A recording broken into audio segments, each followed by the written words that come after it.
Audiência de custódia que tem a finalidade... Bom dia, doutores. Bom dia, doutor. Tem a finalidade de analisar a legalidade da prisão do senhor, bem como verificar se o senhor precisa ser mantido preso ou se pode ser colocado em liberdade neste momento. Sim, senhor.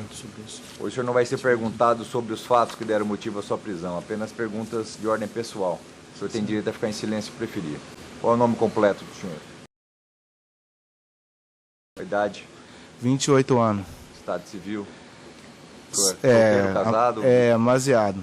Tem filhos pequenos? Tenho um filho de 1 ano e 8 meses. Mora com quem essa criança? Mora comigo, com meu pai e com a minha mãe. O senhor trabalha, tem profissão? Trabalho, professor de pintor. O senhor ganha quanto, senhor? 2.000 por mês, 1.800.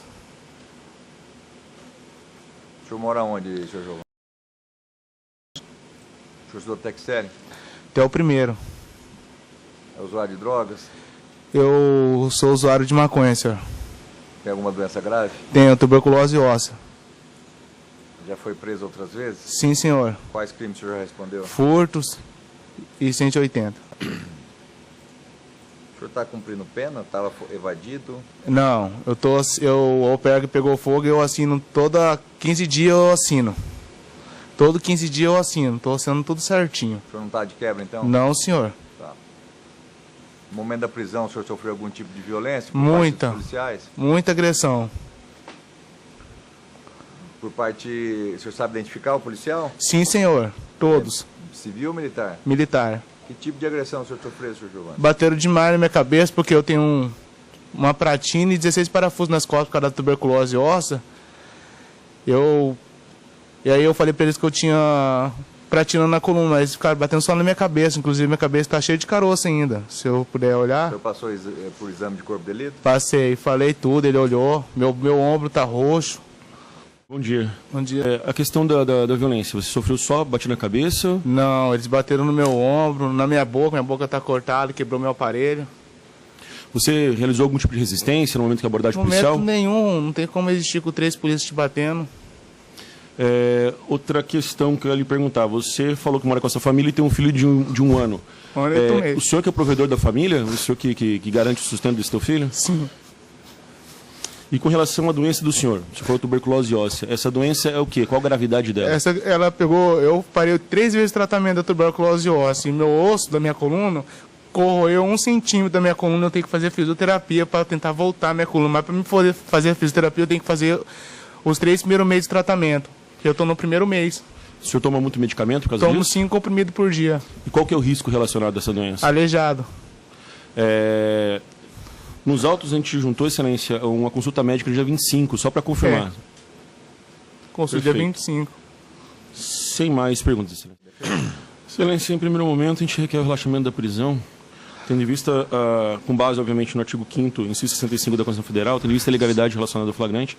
Em primeiro momento, que o flagrante ele constata ser ilegal pela tipicidade de conduta, não entrando ao mérito da questão, obviamente, mas esse mérito acaba se confundindo com a questão flagrancial, posto que o crime supostamente imputado, que seria de fraude processual, estaria relacionado diretamente que na abordagem policial o custodiado teria quebrado o seu próprio telefone. E por conta dessa situação, a autoridade policial entendeu que ele estava artificiosamente buscando confundir e induzir o judiciário e a perícia em erro.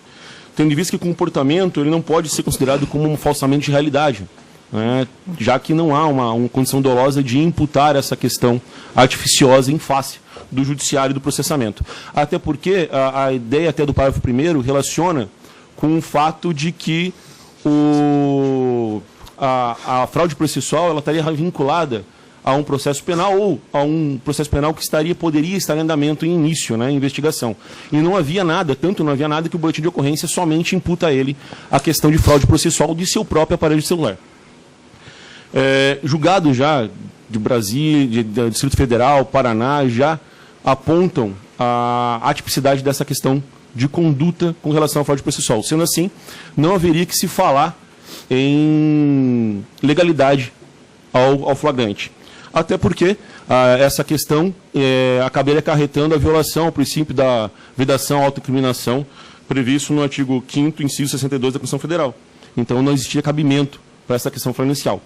consequentemente, não haveria cabimento na questão da utilização da algema, que acabaria acarretando a suposta alegação de resistência. Né? Resistência essa que, na verdade, é totalmente fundada, tendo em vista que, conforme observado no depoimento do custodiado, bem como aqui no seu depoimento em audiência de custódia, e será, obviamente, analisado dentro do laudo pericial pelo Instituto Médico Legal, ele foi agredido pelas autoridades policiais.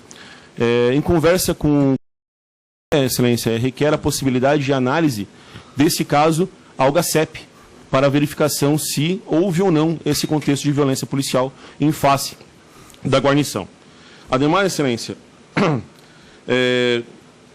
sendo essa questão toda vinculada ao relaxamento em razão de claras nulidades que se apresentariam em termos processuais.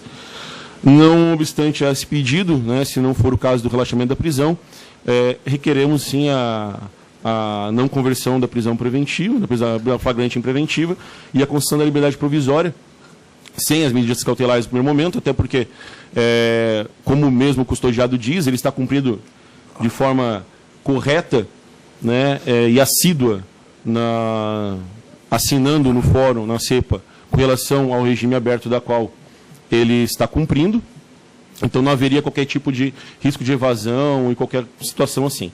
Caso não entenda que seja então realizado, sim, o artigo 319 do Código de Processo Penal por monitoramento eletrônico.